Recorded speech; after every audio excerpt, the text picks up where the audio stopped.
showtime.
know what terror is. Hello. Do you live here? Nobody lives here.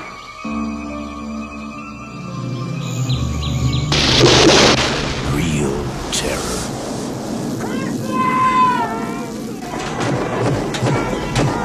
How long has it been since you've been on Elm Street? Welcome to a brand new nightmare. He is the first in fear. I don't know you! Help me! My God, can someone help me, please? Second to none. Don't let them put you to sleep. He has no mercy.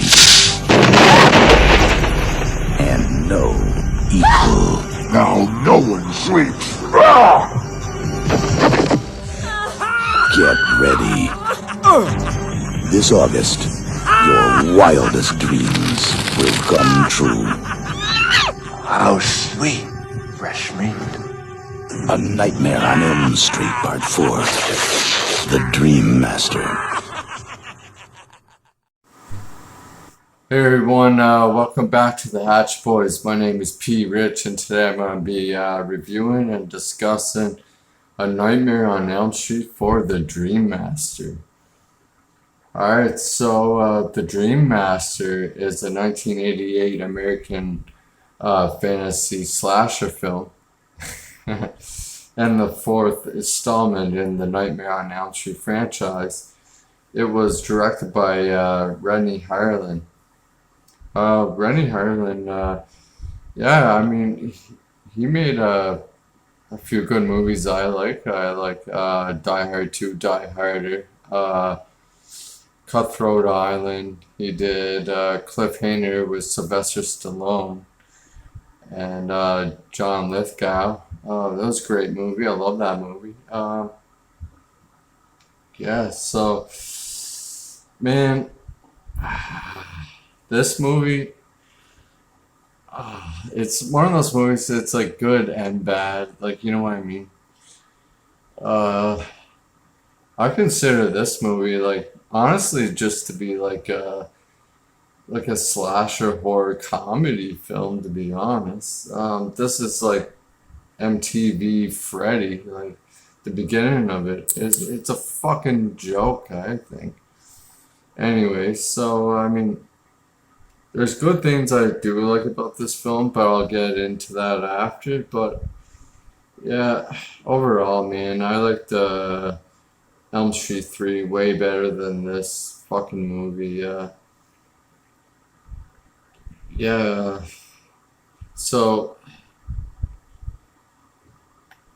basically, the synopsis goes, so we're following the death of Nancy Thompson.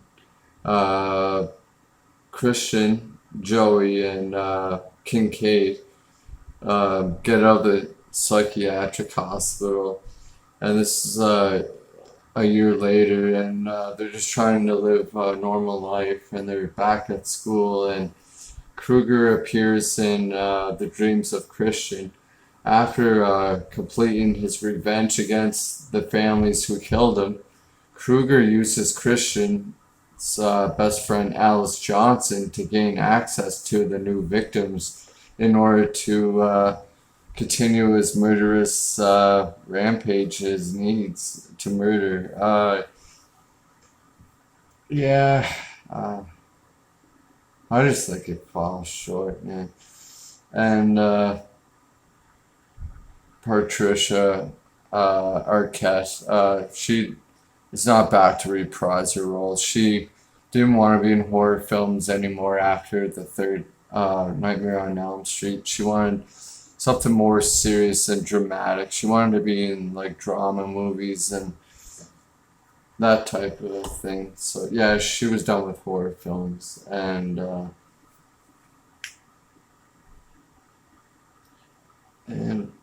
yeah, it just, and this is where we get like Freddy Krueger being like Robert Englund's credited as the star in this film. So Freddy's the star, and this film, and then everyone after. Like, it's, I don't know, man. So like, Wes Craven was presented his own pitch for the Fourth Elm Street film, and it had something to do with time travel because Robert Shea went to Wes Craven, and Wes Craven had this idea that he pitched to Robert Shea, and he turned it down. It had to do with time travel, so yeah, they shut it down, and so they went with the Dream Master idea, which I think is just shit, to be honest. I mean, I can't get behind it, to be honest.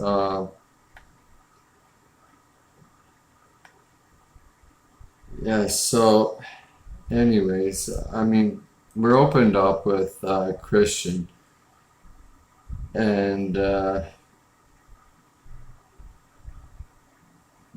so Christian believes that Freddy Krueger will come back, and then when she dreams that she is in Freddy's boiler room, she summons Joey and Kincaid into her dream, and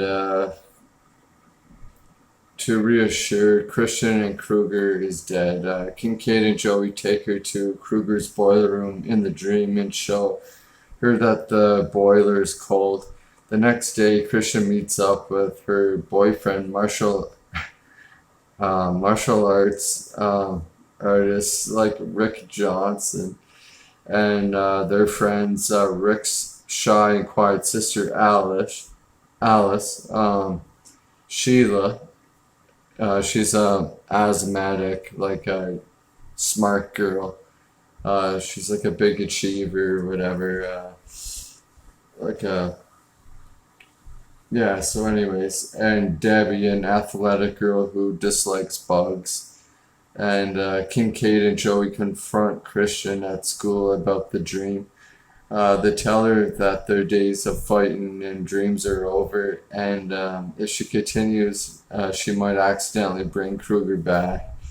So that night, Christian stays awake to keep herself from dreaming, but Kincaid falls asleep.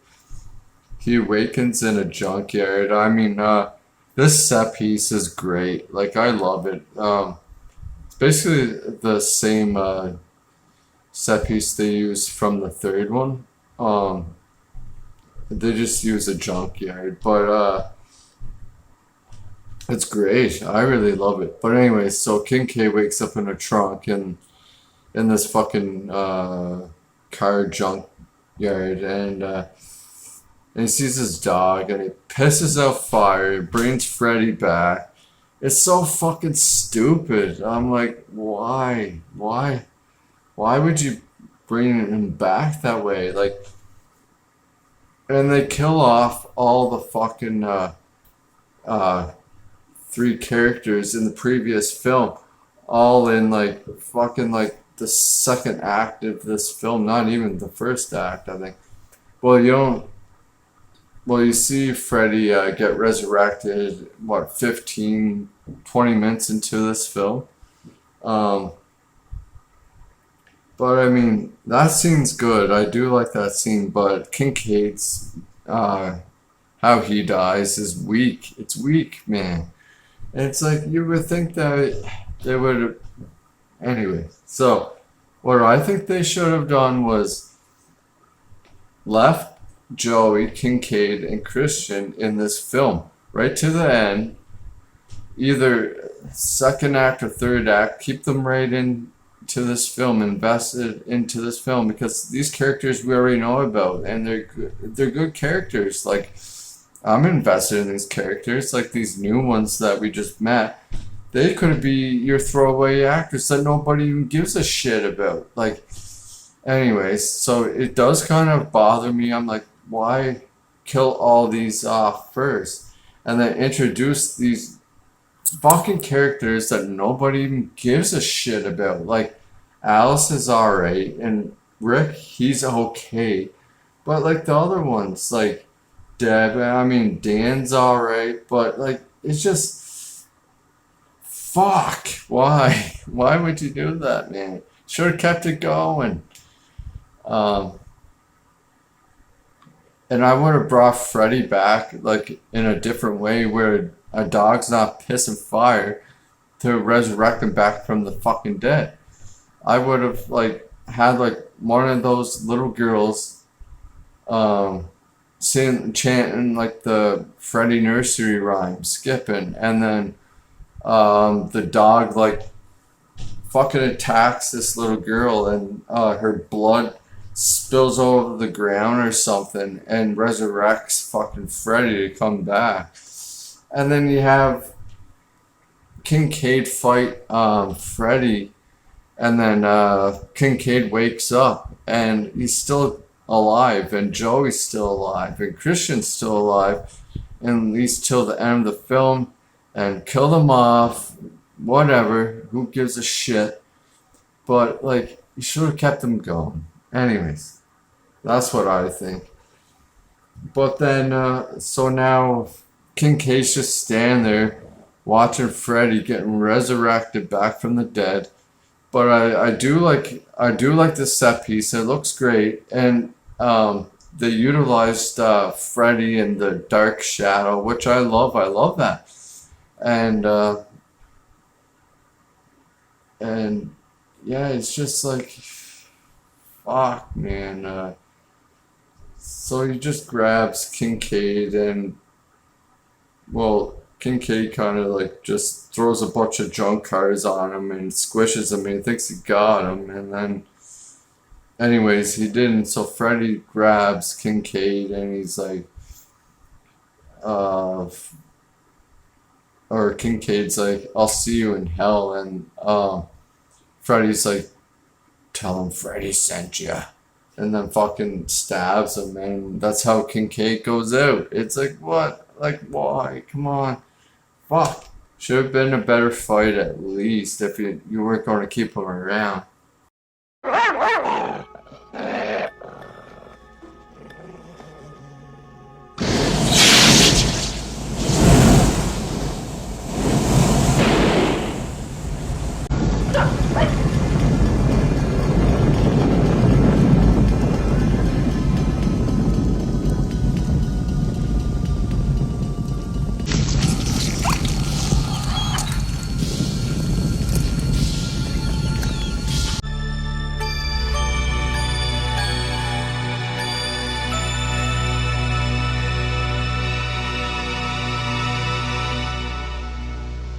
You shouldn't have buried me.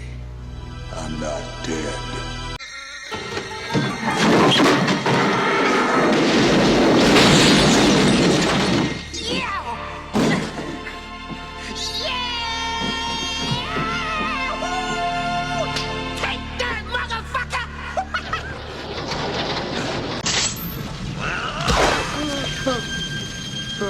I'll see you in hell. Tell him Freddy sent you. But yeah, and then he's the fucking tagline in this film, and he even says it in his dialogue, Freddy's like, oh, what is it, you shouldn't have buried me, I'm still alive, or whatever. It's fucking dumb.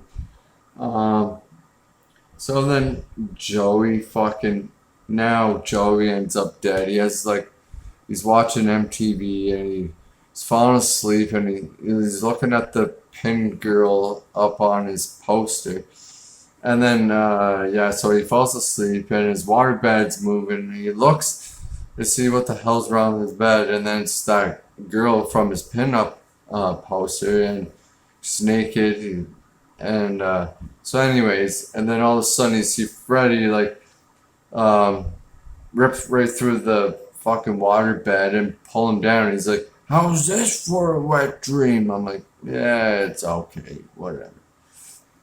I thought it was kind of funny, but I mean, it's like, yeah, whatever. And so he's like drowning him, and he stabs him, and so you see.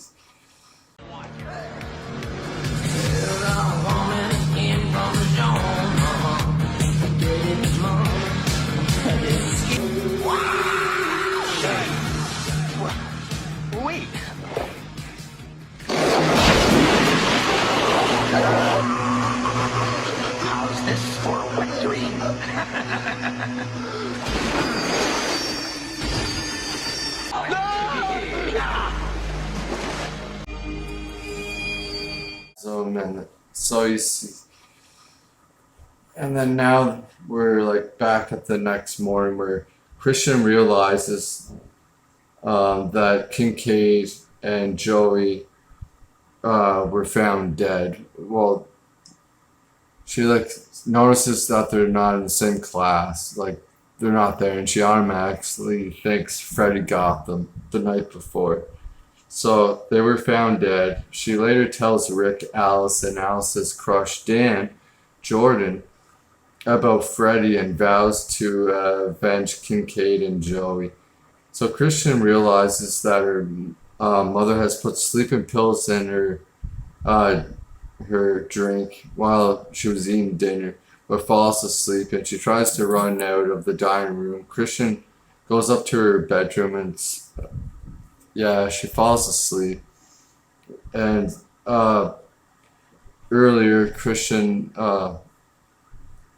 asked Alice how she like deals with her nightmares, and Alice has got a super power, like she's control of her own dreams, and she can just basically take over and just dream of a happy place to go to. So Christian tries to do that, and so she thinks of like the beach, and this is lame as fuck, man. I'm serious. I'm sorry, but it is.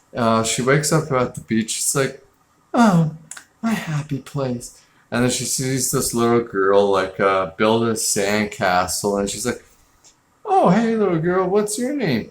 And the little girl's like, my name's Alice. And then fucking, it's true though. It's so fucking stupid. And she's like, oh, I have a friend named Alice. And then the little girl laughs again. And then all of a sudden you see Freddy's like fucking glove come up from the water like a shark fin. And it goes all the way right to the fucking beach. It hits the sandcastle, explodes. And there's Freddy. And fucking like, oh man. And then Freddy puts on his fucking shades. I'm like, no, why? You're not fucking scary anymore. You made him into a fucking joke. Anyways, I'm not trying to get mad about this. I'm not mad, but I'm just like, I'm just fucking saying, man. Oh, shit. And then, so anyways, she tries running off, and it's like she goes in quicksand. She starts sinking. Freddy starts stepping on her head, pushing her down with his foot. She goes through into Freddy's. Thanks, Alice. Hi, little girl. Hi, What's your name? Alice. I have a friend named Alice.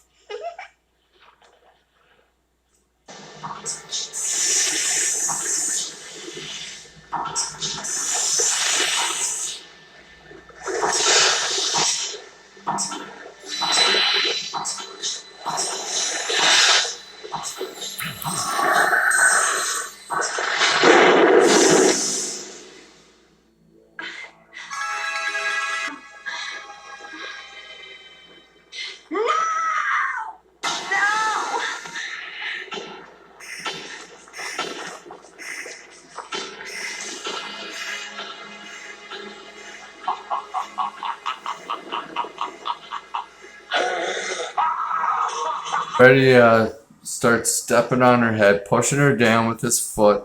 She goes through into Freddy's house, and the first of this film, when she's in Freddy's house, it doesn't look as good as the third Nightmare movie. Like that looked awesome, and that at least that movie built up suspense. Where this one, there is no fucking suspense whatsoever, none. But in the music, like, there's no good fucking, like, music that builds up the mood. But the set piece looks great. Like, I honestly think it looks good. But the third one still looked better. It was darker, grittier looking, and it had, like, at least better like eerie music to build up that mood, like to build up that suspense and that mood to scare you. But this one fucking doesn't, man. Anyways, but yeah, I do like that set. And so anyways, she ends up in the boiler room, and then Freddy's like, why don't you reach out and call someone? So yeah, Christian ends up calling Alice, but she doesn't mean to. And Alice shows up into her dream. And I love this set though, man. Like the lighting, I'm gonna get into that after. But oh man, the color, man, of this scene is great. It's all green, and it just the way it like lights Freddy up. It looks great, man. It does. Like Freddy's not even scary looking in this one either. Like, but anyways, okay. So yeah, uh, Christian runs at Freddy, and Freddy just like fucking throws her in the boiler, and it's like water with fire, and then she ends up on fire, and then Alice is like, oh fuck. But I like when Freddy's like, oh, how sweet, fresh meat when Alice first gets there. But so anyways, Alice wakes up. She's like to her brother Rick, because Rick and Christian are together. They're a couple, but he's like, oh, we have to go to Christian's house right now, and they end up going there, and fucking. So they go up to her room, and her mother's like, ah! It's like, you fucking killed her, you dumb bitch. You gave her sleeping pills, and she even fucking warned your ass. But anyways, so Christian's on fire. She's up in flames in her bed, and yeah, so that's the end of Christian.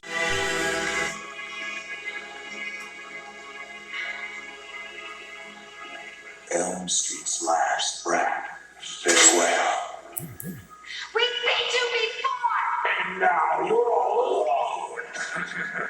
Christian, why don't you, call on one of your little friends? Maybe they could help. Never! I'm a rat! Why don't you reach out and touch someone?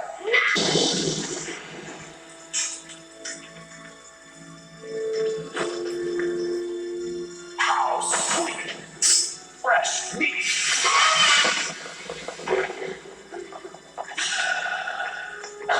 Wake up and get out! Today. Leave her alone, you son of a bitch!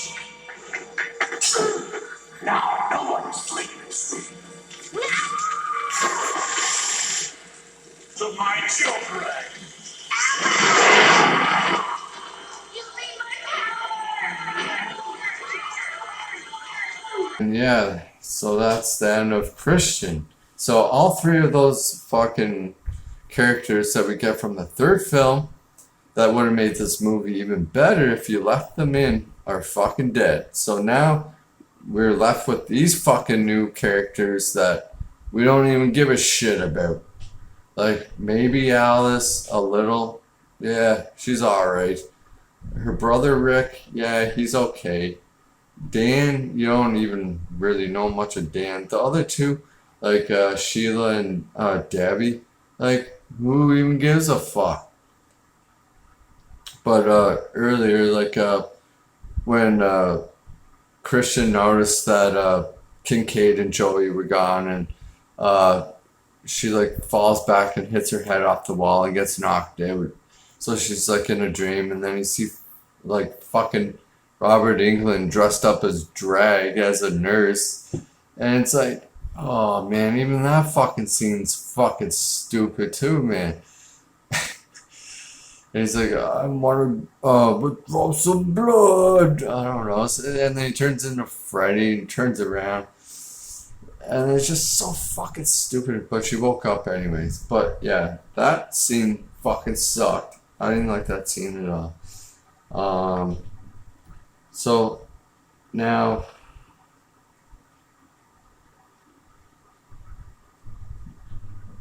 later Alice falls asleep during class, and brings Sheila into her dream. Freddy kills Sheila and makes it look like an asthma attack. Like, yeah, I don't mind this scene, even though it's kind of fucking stupid too. Like, but anyways, so Sheila's well, yeah, Alice falls asleep, but Sheila falls asleep too. But Alice brings in Sheila into her dream.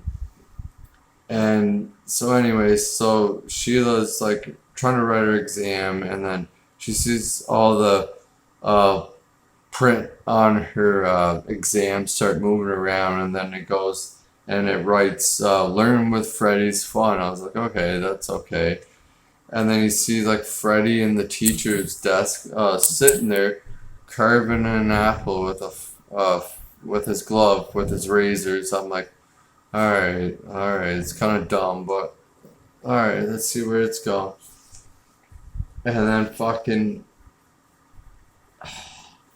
and then like Sheila's pen starts dripping all this blood from the ink onto the page, so she starts rubbing the page with the blood on it, and then all of a sudden it's like this fucking robotic fucking like hand comes out and grabs her face. Then Freddy walks over and he's like, hey Sheila, you wanna suck face? And she's like, no. And then he like grabs her and starts like sucking her face, sucking all the air out of her, and she like deflates. And I mean, it looks alright. Kind of fucking corny looking, I think. I don't know, it's not the worst, but it still kind of looked pretty bad, I think. So anyways, so now Sheila's fucking dead. And then each person that dies, Alice ends up getting their power.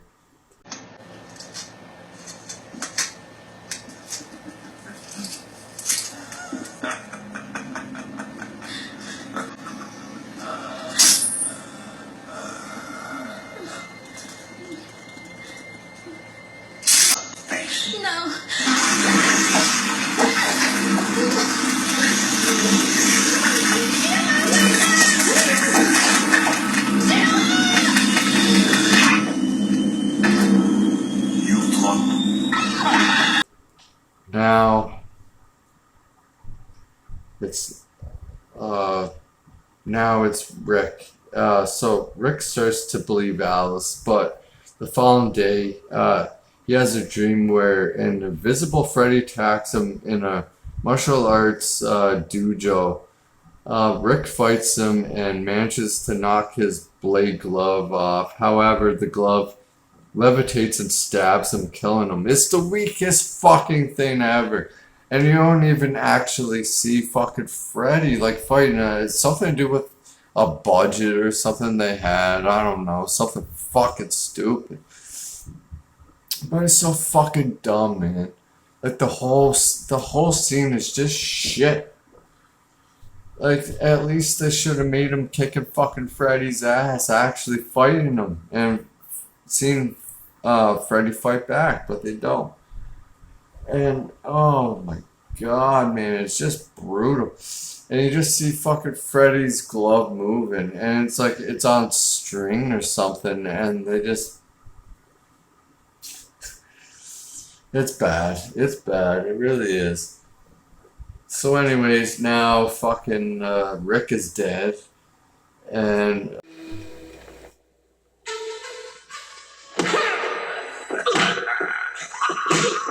A true warrior needs no eyes.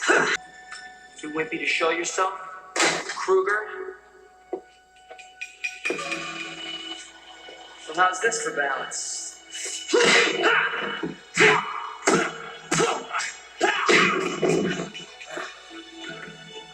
Yes.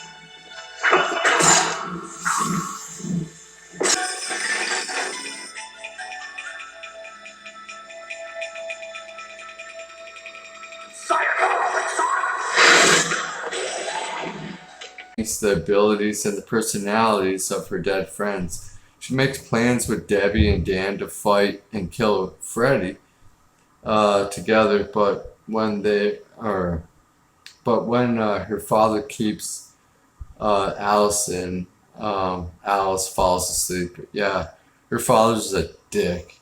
Uh, he's like an alcoholic and he works all the time and he just treats Christian like Christian. He always treats Alice and Rick like shit. More Alice. But anyways, yeah, her dad's a dick. But so he won't let her go. But she ends up falling asleep. Through Alice, Freddy stalks Debbie. Yeah, and I love this scene, man. Like, this setting is great too, man. Like, this movie does have a lot of potential, but they just fucking made it stupid and shitty. But anyways, so in Alice's dream, she's dreaming that she went to the movie theater. So she goes in with her popcorn and her pop. She sits down and she's watching this black and white film. And then you see it like it's like the diner she works at, and it's great, man, because then you see like all this like wind blowing, and then it like blows her pop in the popcorn. It's like floating towards the screen, and her pop's spilling out everywhere, but it's floating. Like, that looked awesome. I love that, man. I give them props for this scene because it's fucking awesome, man. I love it. And then so Alice is getting sucked into the movie theater screen, and everybody else around her is just sitting there watching the screen or whatever, but it's only Alice. Her shoe goes in first, and then she gets sucked in like Total Recall. And fucking, anyways, she gets sucked into the screen. And I love how it's like, it cuts from like black and white to color.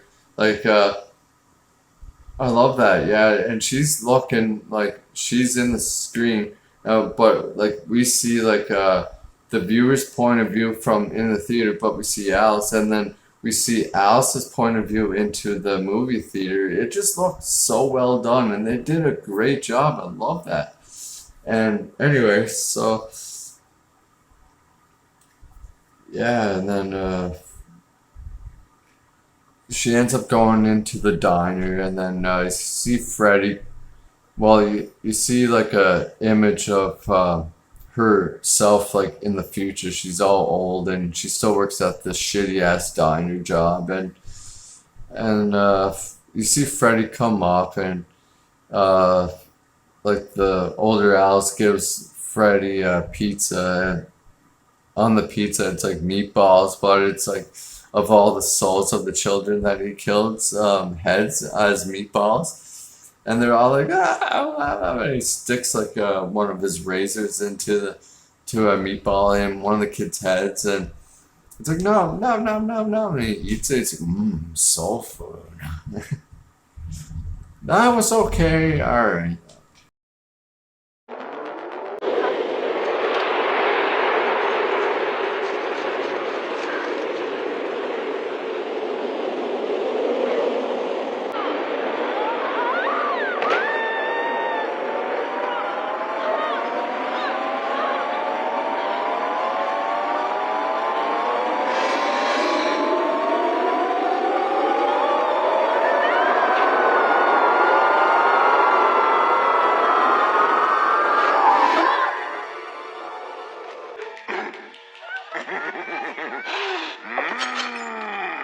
The usual. My favorite.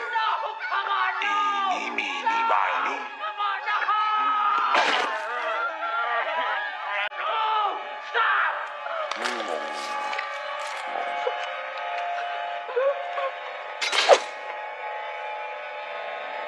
Bring me more. That was okay, alright. Yeah, not bad. It was alright. And then he's like, to Alice, he's like, bring me some more. And she's like, no, never, whatever. And then she happens to think of Debbie, and then he looks out the screen and sees Debbie working out. So now Freddy leaves, and Alice wakes up and she's like, oh shit, Debbie. And then she goes to meet up with Dan. But somehow they both end up sleeping. I don't know if they're sleeping. I don't know, driving? I don't fucking know.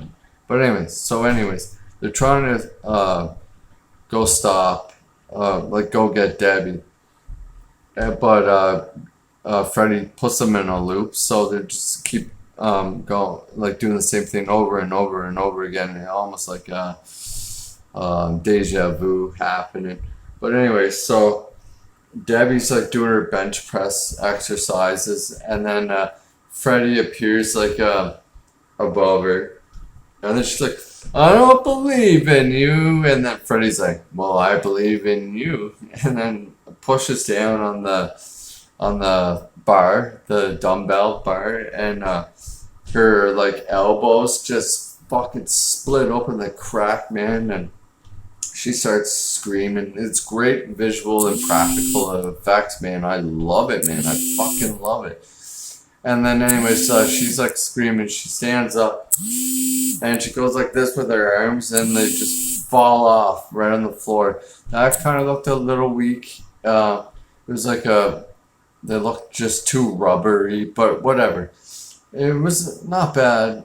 Anyway, so then her arms are like fucking like insect arms now. So like, and then you see her in like a box thing, and then she's in like, you know, those like box things you kill bugs with the sticky shit and it kills them. Well, she's in one of those and she's being carried around. It's cool how they did that, the POV shot where she's in there and she's trying to walk, but she can't because she's in that sticky shit, and then it pulls like her legs off, and she's got insect legs now and arms, and then yeah, you see a cockroach inside it, another one, and then her face falls into the sticky shit, and she pulls her face up, and it just rips all her face off. That's awesome, man. That was wicked practical effects for that, and visual effects. And then so yeah, now she's like a fucking full-on cockroach, and then you see like Freddy's eye looking in. It's very well done how they did that that shot. It was great camera work. I love that. And so on the box it says Roach Motel, and then Freddy's like, if you check in, you can't check out. Like referencing the Eagles, the Hotel California. Once you check in, you can't check out. His lyrics in the song Hotel California. So anyways, so he squeezes the box, and then it's like all this fucking juice shit comes out. So Debbie's dead now, and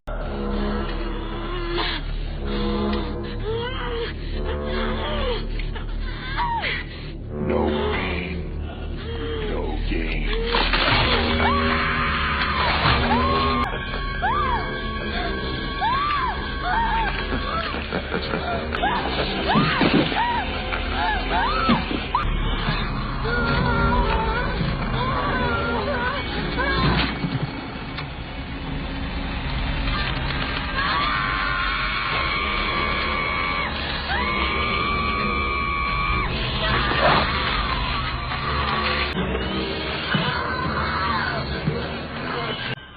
But you can't. Alice tries to ram Freddy, but collides with a tree, in reality injuring Dan as Dan is rushed into surgery. Alice returns home and yeah, gets herself ready. And, oh man, like, oh, it's fucking cheesy too. But anyways, so she gets ready to face Freddy. And then she falls asleep. In a dream, Alice rescues Dan, and the two find themselves in an old church. Dan gets injured in the dream, which... so yeah, after Dan gets waken up by the surgeon, Alice now has to face Freddy alone. Freddy has the upper hand due to his experience. But Alice uses her friend's dream powers against him. When he is about to win, Alice remembers a nursery rhyme called The Dream Master. Now listen to this, guys. Oh my god. Fucking cringe, man. Alright, so she recites it and forces Freddy to face his own reflection, guys. And now this is how Freddy dies. Oh, which causes the souls within to revolt. And they start to tear Freddy apart. Alice's friend's souls are released and leave Freddy as a hollow husk. So I mean, that's how Freddy dies. I mean, come on, man. Do something a little more creative than that. That is just... Evil self.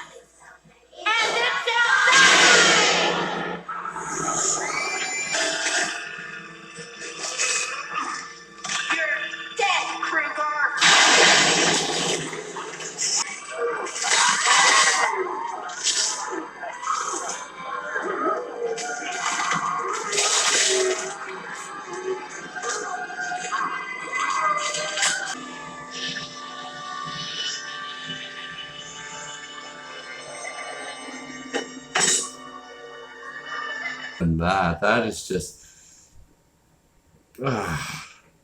yeah. Anyways, so months later, Dan and Alice are on a date when Dan tosses a coin into a fountain. For a moment, Alice sees Freddy's reflection in the water, but she ignores it. Dan asks her what she wished for, but Alice does not tell him as they walk away from the fountain. And that's how it ends. Oh my god, man. Alright, so my first impression of this film, I was young, but I liked it. I remember going to the movie store, and I would always see the cover to this film, and I always liked the look of the artwork on the cover of Nightmare on Elm Street 4. It's a great cover, like, I like it.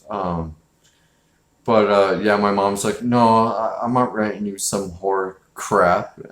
This was before I started watching horror films. But I ended up watching Freddy's Dead first, and I love that movie.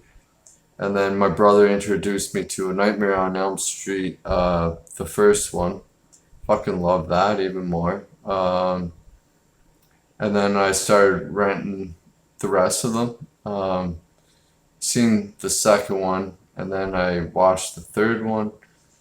And I remember I didn't really like the second one back then because I was young and I don't know, just the way it was. You don't really see Freddy a whole lot in the first one either. But I don't know.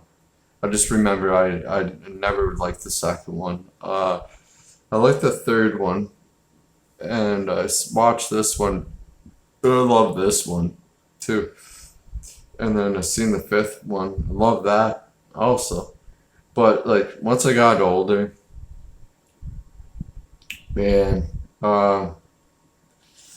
yeah, this one is just so weak for me, man. It's like there are some good stuff in it, like I said. But overall, man, it's a shit fucking movie. Yeah, so that was my first impression of this movie. I loved it, but then once I got older, saw it again, didn't like it as much. Yeah, anyways. So the cast, I mean, so Lisa Wilcox as Alice Johnson. She's not bad. There's some scenes and it's just like really poor acting, I find. Like Alice's character is good and all. Like I think it's good. Danny Hassel is Dan Jordan. Like I never had a problem with Dan. He was fine. I like Dan. Robert Englund as Freddy Krueger. Yeah, he plays the nurse and he plays Freddy also. Yeah, like I love Freddy. To be honest, like now, like Freddy's like the main star now, right? To be honest, out of all the characters, I choose Freddy as my favorite character just because the characters all fucking suck. Like Christian and Kincaid and Joey, they like fucking died so like quick and early on in this film. So I'm just rooting for Freddy now. You know what I mean? At least in the previous film with Christian and Heather Langenkamp, like Patricia Arquette and Heather Langenkamp, I was rooting for them. And then in this film, it's like, might as well just go with Freddy, man. Let's just see you kill these fucking shitty characters, to be honest. That's my thoughts, man. Yeah, the rest of the characters I do not care about. Like, Rick is okay, but still. And even Tuesday Night as Christian Parker, like, she was okay, but I'm not a big fan of it, man. I'm not. I'm not a big fan of the rest of the characters. And then you get Christian's fucking shitty mother that was in the first, or in the third film. Same actress. She sucked. She was the worst character for me. And probably Allison's dad. Like, that guy was such a dick. And he does his fucking little rabbit face, like, fucking don't like that guy. So, anyways, yeah, and Robert Shea appears uncredited in a cameo role as Alice's teacher, talking about positive and negative gate of dreams. And in the dream philosophy, it's like, okay, yeah, sure.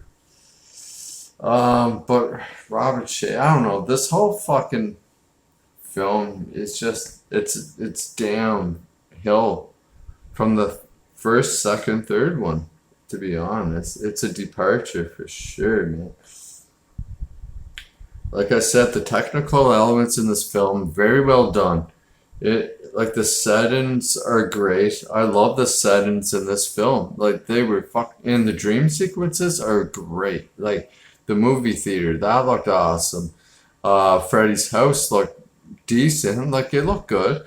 I still like the third Nightmare on Elm Street look of Freddy's house way better because it was scarier and whatnot, right?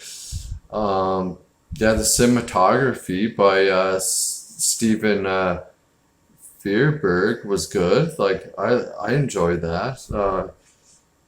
It was, the cinematography is good, and I do like some of the lighting, not all of it. When they keep Freddy, and just one quick scene, you see him in shadow, and that was good. When he first got resurrected, that was fine. But the look of Freddy's not even scary looking. But it does get worse. It does get worse, though, as these films go on. The look of Freddy, yeah, it's horrible. But this one, it's not too bad. It's tolerable for me.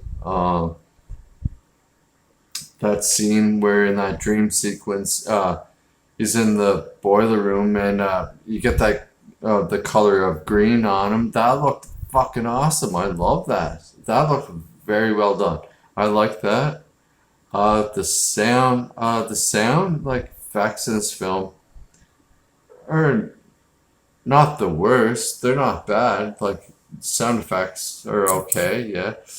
The music, I do like 80s rock music, I do, but to put it in a horror film, it just doesn't work for me. It doesn't.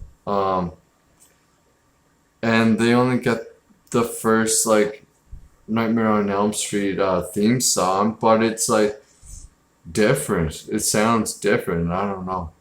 It's all right. but they don't even add their own like new like music score to it. Like that's what I would have done. I would have made the music a lot like scarier and whatnot. Anyways, yeah. So that's my thoughts on the technical elements. Story structure. It bombs for me. I'm sorry. I don't like it.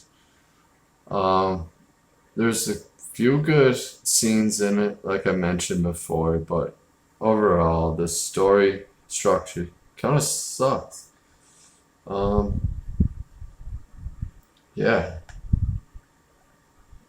So, during the writing of the film, Renny Harlond and some of the producers by chance happened to bump into James Cameron, and Cameron somewhat asked Harlan how he was going to bring Freddy back to life in this film, and Harlan like replied, "A dog pisses fire on him, and he comes back to life." The idea ended up being used in the film, although in more like metaphorical manner than a literal sense, with Robert Englund explaining that the dog urinated fire onto Freddy's remains is meant to be symbolized as a hellhound, and how evil Freddy truly is. I mean, you kind of get that. You do. It's a hellhound because the way they played off the dog, how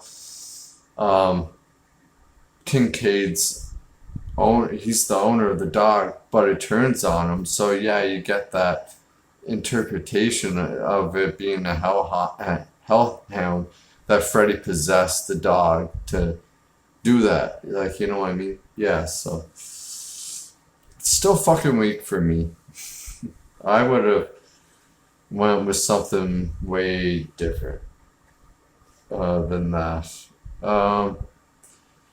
Yeah, so do I recommend this movie? I do. I mean, it's not horrible, and it's not like amazing either. Like, it's alright. I'll just say that it's alright. But yeah, I do recommend it. Nothing like the first three films, though. You're not going to get that in this film. And then from here on out, except for New Nightmare, it just goes downhill from here. Will I rate this film as? I rate this film a 6.5 for me. A 6 out of 10. Yeah, 6.5 out of 10 for me. Yeah. And the overall success of this film, so the budget was $6.5 million. It's probably the biggest budget they had so far for the out of all the Freddy films. And it did get the most in the box office. Yeah, so it made $49.4 million, which is pretty good. But yeah, this Freddy film did the best out of all of them so far. Yeah. Alright. So yeah, that's my review for Nightmare on Elm Street 4 Dream Master. Alright, thanks for dropping in, and see you. Alright, see you all later. Okay, bye.